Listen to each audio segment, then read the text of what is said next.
And welcome to my channel. For those of you who are new to my channel, my name is Angela and I'm the family pet nanny. My dog, the lovely Lhasa Apso Chachi, and I are professional pet sitters and dog walkers here in Central Texas. So welcome to my channel and thanks for tuning in. Today I wanted to touch a little bit on commercial pet food addiction and regression or relapse into that kind of diet after being transitioned to something healthier.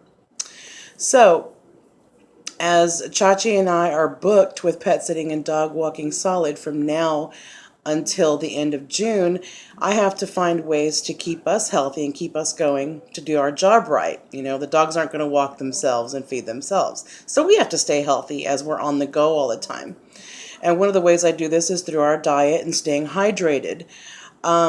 I have not posted about this yet officially on my YouTube channel, but Chachi, my dog, has been transitioned to a whole food diet as of August 2016, and he was doing phenomenally well on it. He took to it immediately. He loved it because it was basically what mommy had on her plate, minus the spices and sauces and, you know, the fat that I tend to eat sometimes. So he took to it, no problem, and I feed him coconut oil and flaxseed, and the results have been amazing. He has puppy energy and etc. But I don't want to touch too much on that, but what I wanted to get to was the fact that we recently took care of a client who eats commercial dog food. And to my surprise and dismay, Chachi decided that he wanted the dog's pedigree canned food. And I said, I don't understand what's happening. I mean, you're basically living the dream, dog, and you want canned dog food again? What's happening here? So I consulted with a nutritionist friend of mine about it, and we've discovered that there are additives that are addictive in dog food as well as cat food.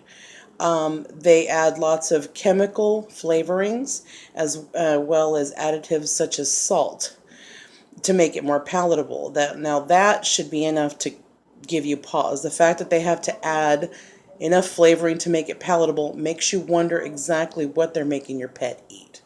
Ew. So think about that one. Excuse me. So while Chachi is making a beeline for the pedigree and ignoring my fresh organic chicken and spinach, casserole that I made him, the client himself is over here addicted to canned soup. That's right, I said canned soup. I have since spoken with my pet parrot and warned her against the dangers of feeding your dog canned soup. And it's up to her. I've guided her, I've given her some advice. Let's hope she follows it. My main concern with canned soup is the amount of salt content in the canned soup.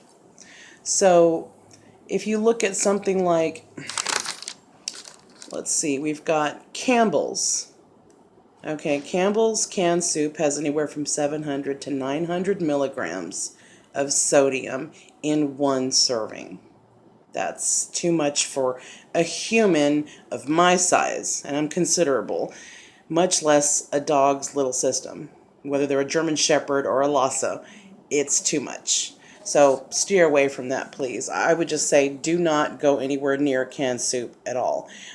Even Amy's Organic lentil veggie soup has a low sodium content of 340, which is considerably lower than 900, but 340 milligrams is still not considered low sodium. In any low sodium diet, 140 milligrams of sodium or less is what is needed to be labeled low sodium. Okay, so you want to look out for that if you're going to stick to commercial dog food, check out the sodium content.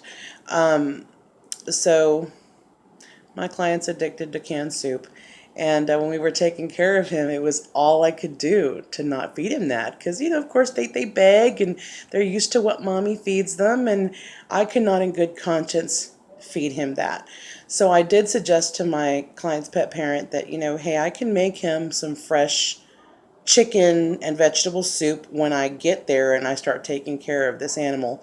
I don't mind. As part of my job, I would much rather spend an afternoon making him soup that he can enjoy throughout my stay there, and I will feel much better about it because you can take good cuts of chicken, boil them down, and use that as the broth. There's no salt in that broth, and of course, fresh fruits and veggies, from the garden.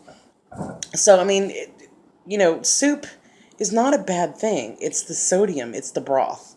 So, if you want to make your own pet's soup, try making your own at home.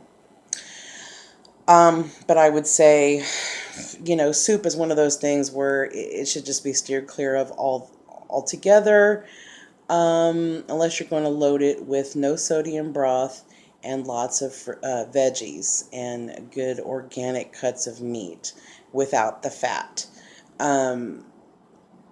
So weaning Chachi back from the pedigree diet into what I was feeding him has been tough. And my boy has had to go several nights without supper because I will not give in. That is the worst thing you can do, is go out and get them what they're craving. They can throw their fits. They can refuse to eat. They're like children. If you send your kid to school with a sack lunch of a hearty salad and an orange and some milk, and their lunch buddy has PB&J, Cheetos, and a Coke, they're going to want that. So, same thing here. My dog Chachi wanted what the other dog was eating, which just so happened to be canned dog food. So, we are weaning him off slowly. It's been a bit of a challenge, and like I said, he has gone to bed and even